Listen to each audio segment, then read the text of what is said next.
Ay, Wilfred, umalis si Lorena at si Tristan kasi namatay yung kababata daw ni Lorena.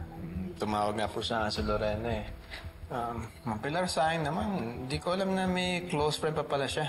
Sana invite natin sa wedding. Matagal na yata kasi talagang may sakit yun. Kaya hindi na inabala para imbitahin. Naisip ko nga din yun. Dad, you knew na wala sila? Sayang naman, sana next time na lang pala tayo bumili ng pizza.